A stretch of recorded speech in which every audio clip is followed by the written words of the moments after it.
Welcome to another episode of Rebuilding Faith. These are 10-minute Bible messages for people with questions and doubts.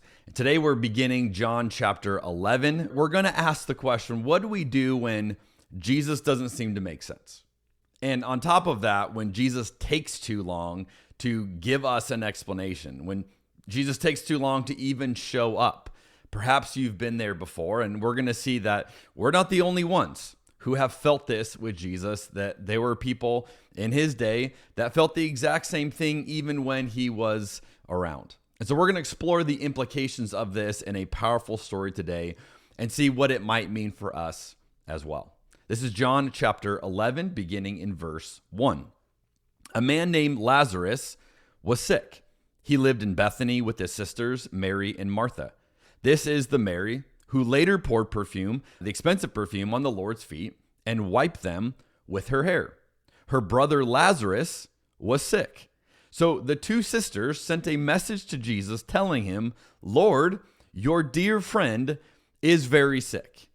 Now, obviously, they think Jesus can do something here. They know something about him. So they're sending a message. Look, he's very sick. We need you to come and do something.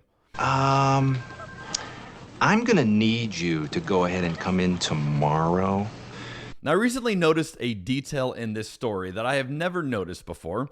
The story of Mary anointing Jesus that is referenced here is not recorded until the next chapter. This is going to show up in chapter 12. We haven't looked at it yet. So if you're going, hey, he's referencing something, I don't know what he's referencing, you're not wrong. We haven't got to that story yet. It doesn't happen in the order in which John writes it, which would imply that John is assuming the original audience who is reading this or hearing this read would have understood this story. They would have known who this Mary is. They would have known this other story about Mary. Either they had heard one of the other gospels or this story had been passed along orally through that culture, but they seem to be familiar with it. And we get to verse 4. But when Jesus heard about it, heard that his dear friend Lazarus is sick, he said, "Lazarus' sickness will not end in death." Okay, so file that one away. That's an important statement for our story today. "No, it happened for the glory of God," Jesus says, "so that the Son of God will receive glory from this." So although Jesus loved Martha, Mary, and Lazarus, he stayed where he was for the next 2 days. Now, some scholars have suggested that the beginning of verse 5, this like aside about how much he loved them, was added in later because otherwise this reads too coldly.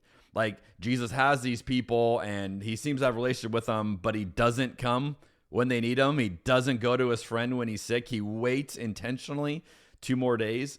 Take note that we've already seen numerous references how close they are, that this is a family that Jesus is very close with, but he is not rushing to go to their aid. He is not rushing to respond the way they have requested, which, if we're honest, this is a tough pill for a lot of us to swallow. Why is Jesus doing this? Now, where we are in the season of life right now, we're toward the beginning of what's called Advent. And Advent is a season of expectation. When we acknowledge things aren't as they should be, but we look ahead, we wait, and we hope with expectation. That's what Advent is all about. And I'm reminded that waiting on Jesus, expecting things of Jesus, is part of the experience.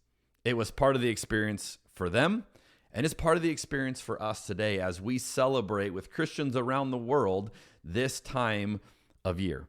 Now, what often happens, the reason we often feel these feelings is because Jesus doesn't always make sense. If you look at the things that have already been said, so far he said that his sickness, Lazarus' sickness, will not end in death. And then just a moment, we're going to see that he's also going to tell them that Lazarus is dead. And so you can understand from their point of view, they're going, look, you said it's not going to end in death. Then you said he's dead. Like, these both can't be true. Brilliant. I have absolutely no idea what's going on. And I can imagine people following him going, what on earth are we supposed to make of this when you say 2 contradictory statements. From their point of view, these things do not go together. But what we can see today, looking back, which we have the advantage in their story, which we don't have in ours today, but we get to look back and we can see that Jesus is indeed doing something unexpected as we watch the story play out. Verse 7, finally, he said to his disciples, let's go back to Judea. But his disciples objected. Rabbi, they said, only a few days ago, the people in Judea were trying to stone you. We've looked at this story. Are you going to go there again? Jesus replied, there are 12 hours of daylight every day. During the day, people can walk safely. They can see because they have the light of this world. But at night, there is danger of stumbling because they have no light. Then he said, our friend Lazarus has fallen asleep, but now I will go wake him up.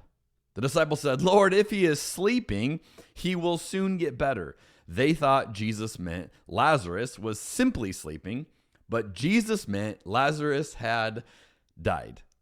Now notice here, his disciples are saying what you and I would probably say if we were following Jesus in that point. Like Jesus is like, all right, we're going to go back. We're going to go to Bethany. We're going back to Judea.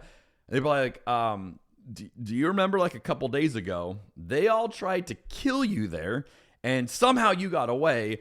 I don't think it's a great idea, Jesus, to go right back. Maybe we let that one die down a little bit. Like they want to kill you and you want to go right back.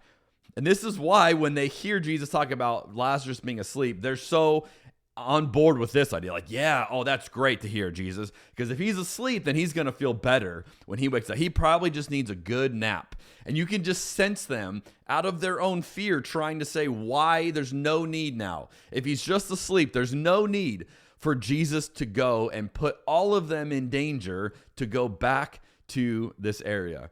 But then you get to verse 14 and Jesus is going to make it real clear. So he told them plainly, Lazarus is dead. He's like, look, you're not getting it. Let me just shoot you straight. And for your sakes, he says, I'm glad I wasn't there, for now you will really believe. That's a key insight to what is going on here. What do you mean now we will really believe? Come, let's go see him. Now, Thomas, nicknamed the twin, said to his fellow disciples, let's go to and die with Jesus. Now, this is the disciple we now lovingly refer to as Doubting Thomas. But I want you to notice he thinks they're all walking into their deaths to go back there, and he willingly goes. He willingly follows Jesus. So although we're quick to dunk on Thomas because he has doubts after everything, notice that Thomas is with him ready to go to his death. Luke, we're going to have company! Now this story, we're going to stop it here. We'll pick it back up next week. But I want to ask this question. How good are we at following Jesus when it doesn't fully make sense and when Jesus seems to take too long? Is this something you feel comfortable with? Or would you say, no, if Jesus doesn't make sense to me or Jesus doesn't show up when I want, then I'm out? See, for all of the flaws and the faults of the disciples, they went with him.